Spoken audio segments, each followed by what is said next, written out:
રાજપૂત કરણી સેના તેમજ અબડાસા ક્ષત્રિય સમાજ દ્વારા અબડાસા પ્રાંત અધિકારીને આવેદનપત્ર પાઠવવામાં આવ્યું। પુરુષોત્તમ રૂપાલા દ્વારા રાજકોટ મધ્યે એક સભામાં ક્ષત્રિય સમાજ ઉપર કરેલ નિવેદનોનો વિરોધ ઠેક કચ્છના અબડાસા તાલુકા સુધી પહોંચ્યો।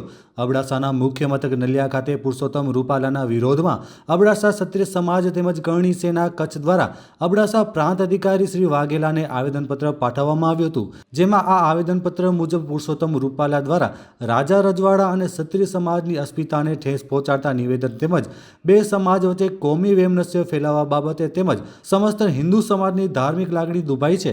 પુરુષોત્તમ રૂપાલા માફી માંગીને સાબિત કર્યું છે પક્ષને નુકસાન ન થાય તે માટે માફી માંગે છે, તેથી એવું જાહેર થાય છે કે જાણી જોઈને નિવેદન આપેલ છે।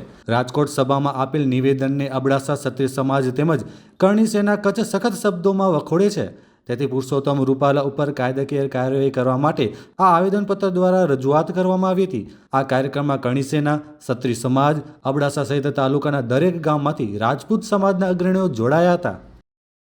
2/4/2024 અમે ખાસ એસટી કચેરી નલિયા સમસ્ત રાજપૂત આયાતો તથા શ્રી રાજપૂત કરણી સેના અબડાસા અને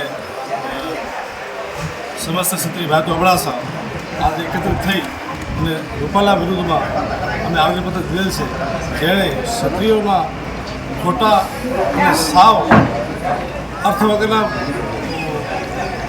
જેને કહેવાય કે જેને કોઈ શબ્દમાં નથી કહી શકતા, અમે એટલી એને નીચતા દાખવી છે।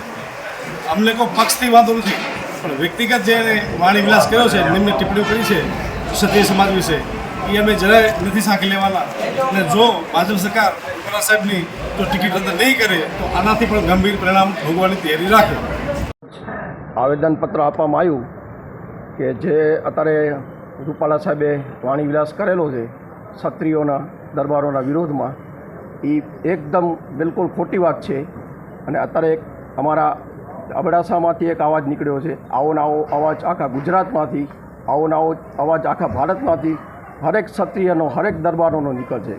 એમણે જે વાણી વિલાસ કરેલો છે એના માટે અમારી માંગણી છે, કાં તો એ ભાજપને અમે એવી રિક્વેસ્ટ કરીએ છીએ કે એની ટિકિટ પાછી ખેંચે, જો નહીં ખેંચે તો પછી એને પાડી દેવાની પણ અમારા અંદર શક્તિ છે। ક્ષત્રિયો મોટી સંખ્યામાં વડીલો અને ભાઈઓ બધા ભેગા થયા છે। જે મુખ્ય જે મુદ્દો છે, આવેદનપત્ર આપ્યો છે ક્ષત્રિય સમાજ વિશે જે ઘસાતું બોલ્યા છે રૂપાલા, જે પોતે એક શિક્ષિત વ્યક્તિ છે, કેન્દ્રમાં એક મિનિસ્ટર રહી ચૂક્યા છે, આવા વ્યક્તિ પાસેથી આવી અપેક્ષા ના આવે શબ્દોની। રાજપૂત કોઈ દિવસ કોઈ સમાજ વિશે ઘસાતું ના બોલે, પણ જો રાજપૂતના સમાજ વિશે જો ઘસાતું બોલાતું હોય તો એને સહન પણ ના કરી શકે। રાજપૂત કોઈ પણ વિચારસરણીનો ગુલામ નથી, રાજપૂતનો કોઈ પણ ધણી નથી, કોઈ પણ રાજકારણી, કોઈ પણ પાર્ટી એબીસી હોય એનો ગુલામ નથી રાજપૂત।